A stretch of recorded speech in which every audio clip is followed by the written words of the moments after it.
జయ శ్రీమన్నారాయణ. శ్రీమతే రామానుజాయ నమః. కృష్ణం వందే జగద్గురుం. వ్యాసాయ విష్ణురూపాయ వ్యాసరూపాయ విష్ణవే నమో వై బ్రహ్మనిధయే వాసిష్ఠాయ నమో నమః. భరద్వాజకులం బోధించంద్రం శ్రీపురుషోత్తమం వేదాంతో వయని తత్వార్త జ్ఞానదం గురుమాశ్రయే. కృష్ణం వందే జగద్గురుం. జయ శ్రీమన్నారాయణ. శ్రీమతే రామానుజాయ నమః. మనం శ్రీమద్ భాగవతంలో తృతీయ స్కంధంలో అధ్యాయం 2లో మనం 4 దాకా చెప్పుకున్నాం. ఇప్పుడు ఈరోజు 5వ శ్లోకం. పులకోద్భిన్న స్వరాంగో ముచ్చన్మిలదృశా శుచః పూర్ణార్ధో లక్షితస్తేన స్నేహప్రసర సంపృతః. పూర్ణభావావేశ కారణమున ఉద్ధవుడు సమస్తమైన దివ్యముగు దేహమాత్ములను పొందిననియు కనుల యందలి విరాహ శ్రువులను అతడు తుడుచుకొని యత్నించుతున్నట్లుగాను విదురుడు కాంచెను. అపారముగు భగవత్ప్రేమను ఉద్ధవుడు సంపూర్ణముగా ఆకలింపు చేసుకొనని అతడు ఆ విధముగా అవగతం చేసుకొనెను. భక్తియుత సేవ యొక్క అత్యున్నత స్థాయి లక్షణములు విదురునిచే అనుభోగ్యుడు భక్తుడు కాంచబడిను. ఉద్ధవుని భగవత్ప్రేమ యొక్క పూర్ణత్వ స్థితిని అంతటా అతడు ధృవీకరించెను. భావోద్రేకము దైహిక మార్పులు ఆధ్యాత్మిక స్థాయి నుండి ప్రకటమును. అవి ఎన్నడూ అభ్యాసము ద్వారా వృద్ధి చెందినట్టు కృత్రిమ భావములు కానేరవు. భక్తియోగమునందు 3 విధములకు వికాస స్థితులు కలవు. భక్తియోగ సూత్రములను నిర్దేశింపబడిన విధి విధానములను అనుసరించుటకు తొలి స్థితి. భక్తియోగము నందలి నిశ్చలము స్థితిని ఆకలింపు చేసుకొని అనుభూతం అనుచుకుంట 2వ స్థితి. ఇక దివ్యముగు దైహిక భావముల ద్వారా భావోద్రేకము సూచితముగుట చివరి స్థితి. శ్రవణము, కీర్తనము, స్మరణము వంటి భక్తియోగము నందలి 9 మార్గములు ఆ విధానపు ఆరంభమై ఉన్నది. శ్రీకృష్ణ భగవాని మహిమలను లీలలను నిరంతరము శ్రవణము చేయడం ద్వారా సాధకుని హృదయం నందలి కల్మషములు తుడిచిపెట్టుకుపోవుట ఆరంభమగును. మనుజుడు ఎంత అధికముగా కల్మషముల నుండి శుద్ధిపడును అంత అధికముగా అతడు భక్తియోగము స్థిరపడును. క్రమముగా కర్మలయ నిశ్చలత్వము, గట్టి నమ్మకము, రుచి, అనుభూతి, ఆకలింపు అనే రూపములను ఒకదాని తదుపరి ఒకటిగా పొందును. క్రమానుగత వికాసమునకు చెందిన ఈ వివిధ స్థితులు ప్రేమను అత్యున్నత స్థాయికి వృద్ధి చేయను. అత్యున్నత స్థితి యందు ప్రేమ, కోపము, అనురాగము వంటి మరికొన్ని లక్షణములుండును. అవి క్రమముగా వృద్ధి చెందుచు మహాభావ స్థితికి కొన్ని అసాధారణ విషయములందు చేరును. అటువంటి మహాభావస్థితి సాధారణముగా జీవులకు సాధ్యపడదు. మూర్తిభవించిన భగవత్ప్రేమకు ఆ స్థితులన్నింటినీ ప్రకటించి ఉంటుంది. చైతన్య ప్రభు ద్వారా కానీ ఇంకెవరైనా గోస్వామి ద్వారా కానీ వారు రచించినటువంటి భక్తి రసామృత సింధువు అను గ్రంథమునందు ఉద్ధవుని వంటి విశుద్ధ భక్తులచే ప్రదర్శనముగు ఈ దివ్య లక్షణములు క్రమబద్ధముగా వర్ణితమైనవి. ఆ గ్రంథమునకు నేను భక్తి రసామృతము అనేది సంగ్రహ వ్యాఖ్యానం రాసి ఉంటూనే భక్తి యొక్క శాస్త్రము మరింత విస్తారముకు సమాచారం కొరకు జిజ్ఞాసులు ఆ పుస్తకము చదువనగును. శనకైర్భగవల్లోకాన్మృలోకం పునరాగతః విమృజ్య నేత్ర విదురం ప్రిచాహోద్ధవ ఉత్స్మయన్. పరమభక్తుడు ఉద్ధవుడు శీఘ్రమే భగవల్లోకము నుండి మానవ స్థితికి తిరిగి వచ్చి కనులను తుడుచుకొనుచు పూర్వపు శృతిని జాగృతపరుచుకొని విదురునితో ప్రియముగా పలికెను. ఉద్ధవుడు భగవత్ప్రేమ యొక్క దివ్యభావావేశమును పూర్తిగా లీనమైనప్పుడు వాస్తవముగా బాహ్య ప్రపంచమునే మర్చిపోయాను. విశుద్ధ భక్తుడైనట్టు వాడు ప్రస్తుత దేహము అంటే భాష్యమునకు ఈ ప్రపంచమునకు చెందినట్టిది. అందును భగవద్ధామముననే నిరంతరము నివసించును.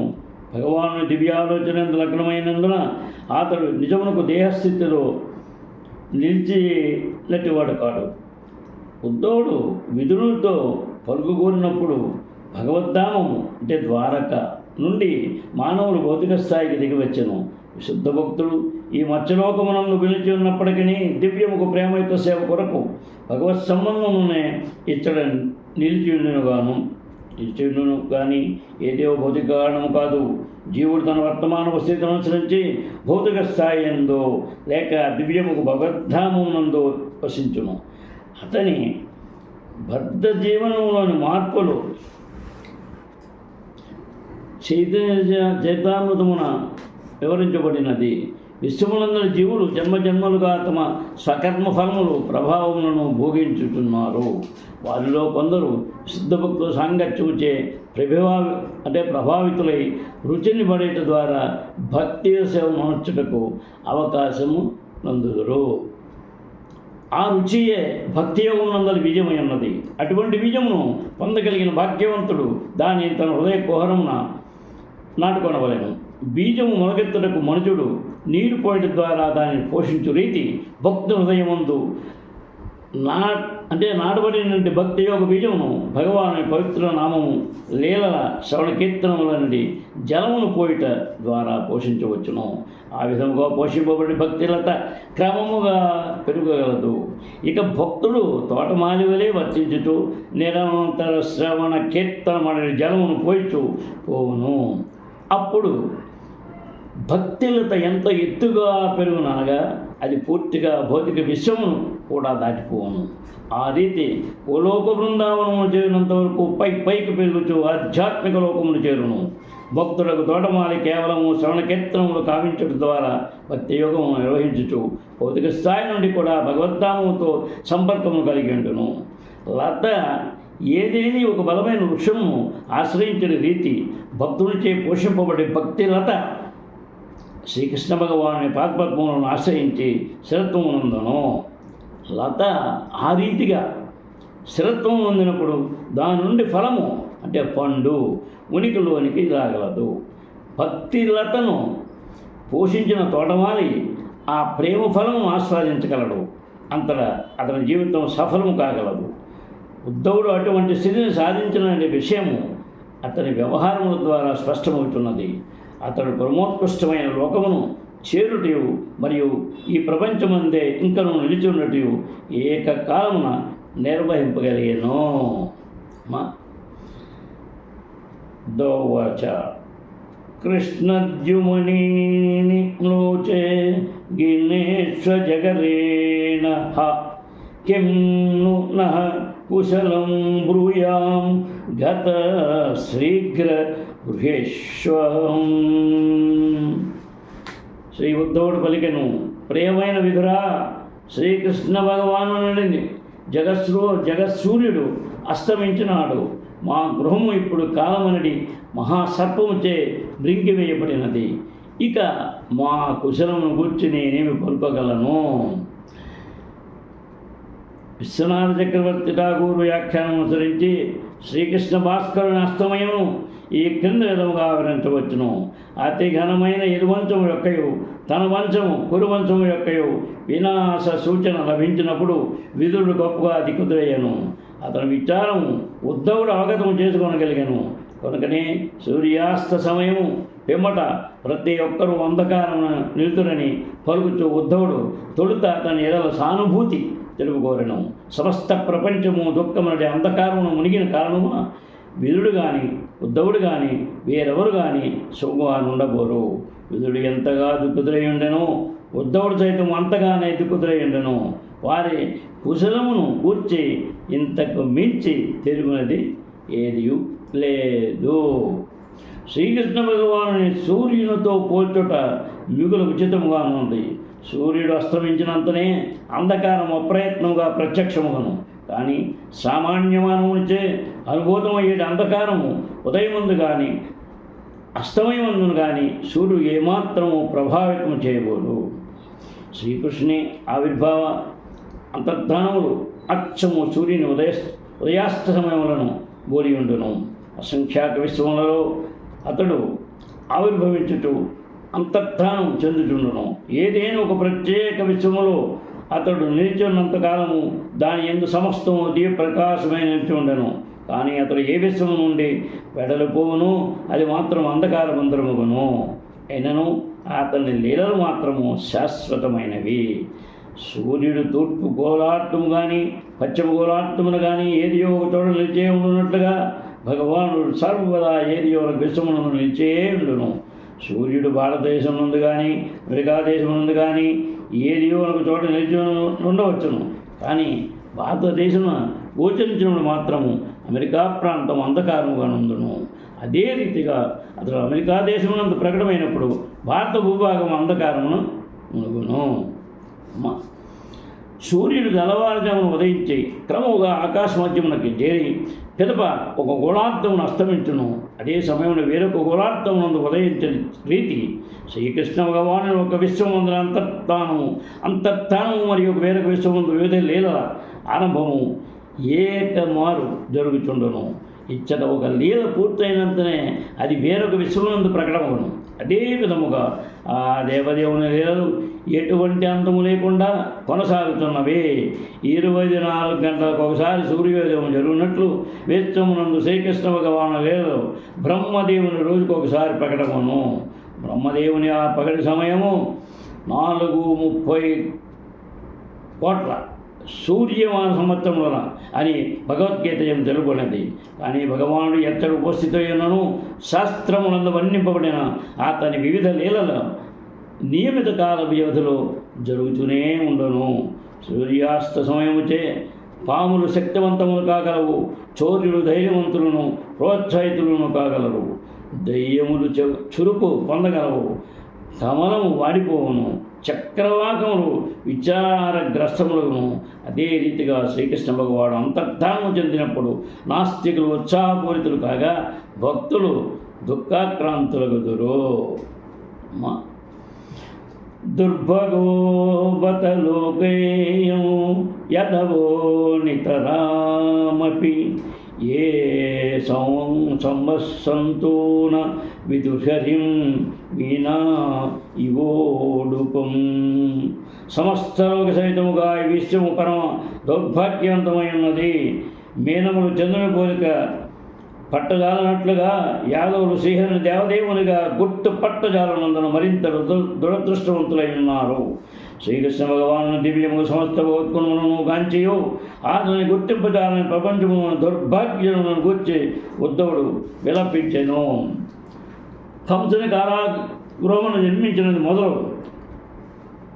మోసల లీల వరకు ఐశ్వర్యము, బలము, యశస్సు, సౌందర్యము, జ్ఞానము, వైరాగ్యము అనేది షడ్విభూతులందు దేవదేవునిగా అతడు తన శక్తులను ప్రదర్శించినప్పటికీ ప్రపంచంలోని మూర్ఖ జనులు అతనిని పూర్ణ పురుషోత్తముడికి భగవానుడని ప్రదర్శించినప్పటికీ ప్రపంచంలోని మూర్ఖ జనులు అతనిని పూర్ణ పురుషోత్తముడు భగవాను అవగతము చేసుకొని చాలకపోయేది. మూర్ఖ జనులు అతను అసాధారణ చారిత్రాత్మక పురుషునిగా భావించవచ్చును. వారు భగవానుతో సన్నిధి సంబంధం కలిగి ఉండకపోతే అందులో కారణము. కానీ ఆ దేవదేవుని సాంగత్యమునందే సదా నిలిచి ఉండి అతని పూర్ణ పురుషోత్తమునిగా గుర్తింపజాలని అతను కుటుంబ సభ్యుడు యదువంశీయులు మరింత దురదృష్టవంతులై ఉన్నారు. శ్రీకృష్ణ దేవదేవునిగా ఎరుగగలిగి అతని భక్తిత సేవను కూర్చులందు అవకాశము సద్వినియోగపరచుకొనగలనందున తన దుర్భాగ్యమును గూర్చి ఉద్ధవుడు విలపించెను. ఆ రీతి అతడు ఎల్లరి దురదృష్టమును తన దానితో సహా గూర్చి చింతించెను. భగవాని విశుద్ధ భక్తుడు తనను పరమ దురదృష్టవంతునిగా తలపోయెను. భగవాను ఎడగల తీవ్ర విరహమే అందులో కారణముగు. దివ్యముగు విరహభావములలో అది ఒకటి. చంద్రుడు క్షయసాగము నుండి తూయించినని శాస్త్రము నుండి తెలియవచ్చుతున్నది. ఊర్ధ్వలోకములందు క్షయసాగం ఒకటి కలదు. ప్రతి జీవుని హృదయమును పరమాత్మగా నియంత్రించు విష్ణు భగవానుడు క్షీరలోక సాయి విష్ణువు రూపమున అచ్చట వసించును. కేవలము ఉప్పు నీటి సముద్రం యొక్క అనుభవమునే కలిగి ఉన్న కారణం క్షీరసాగర ఉనికిని విసర్జింపని వారు తెలుసుకోవలసిన ఏ విధముగా ఈ ప్రపంచము గోవు అనగా ఆవు అని భావము, అని పిలువబడును. గోమూత్రము లవణపూర్ణముగా నుండును. ఆయుర్వేద వైద్యశాస్త్రం నుంచి గోమూత్రం కార్యములకు సంబంధించిన రోగముతో బాధపడే వారిని బాగు చేయట్లు అద్భుతంగా పనిచేయగలదు. అట్టి రోగులకు ఆవు పాలకు సంబంధించిన అనుభవం ఏమాత్రము లేకపోవచ్చును. కాలేయములకు సంబంధించిన వ్యాధితో బాధపడే వారికి క్షీరము నొసగపోటే ఎందుకు కారణము. కానీ ఆ రోగి తాను క్షీరము రుచి చూడనప్పటికీ దానిని సైతము ఆవు కలిగి ఉండునని తప్పక ఎరిగి ఉండవలను. అదే విధముగా ఉప్పు నీటి సముద్రం అనుకున్నట్టు ఈ చిన్నపాటి లోకమందరి అనుభవాన్ని కలిగి ఉన్న మనుషులు క్షీరసాగరము కూడా ఒకటి కలదని తాను చూడనప్పటికీ శాస్త్రముల నుండి తెలుసుకొనవలసి ఉన్నది. ఆ క్షీరసాగరం నుండి ఏ చంద్రుడు ఉద్భవించను. కానీ ఆ సాగరమునందరి మత్స్యములు చంద్రుని మరి ఒక రకపు మత్స్యం కాదనియు తమకు భిన్నుడనియు గుర్తింపజాలకపోయినవి. అవి చంద్రుని తమలో ఒకనిగా లేదా ఏది ఒక కాంతిమయ వస్తువుగాను అంతకు మించి ఏదిను కాదు మాత్రమే భావించనివి. శ్రీకృష్ణుని గుర్తింపజాలన్నటువంటి దౌర్భాగ్యనులు అట్టి చేపల వంటి వారే. ఆ దేవదేవుని వారు తమలో ఒకనిగా ఏదియో కొంత అసాధారణ ఐశ్వర్యము బలము మొదలు ఉండిన ఉండవచ్చును భావింతురు. అటువంటి మూర్ఖజనులు పరమ దురదృష్టవంతులని భగవద్గీత 9:1 ధ్రువపరచబడినది. అవజానంతి మాం మూఢ మనూషీం తనుమాశ్రితం. జై శ్రీమన్నారాయణ. శ్రీమతే రామానుజాయ నమః. కృష్ణం వందే జగద్గురుం. శ్రీకాంతాయ కళ్యాణనిధే నిదర్దినాం శ్రీవేంకటనివాసాయ శ్రీనివాసాయ మంగళం. సర్వే జనా సుఖినో భవంతు. జై శ్రీమన్నారాయణ. కృష్ణం వందే జగద్గురుం. జై శ్రీకృష్ణ.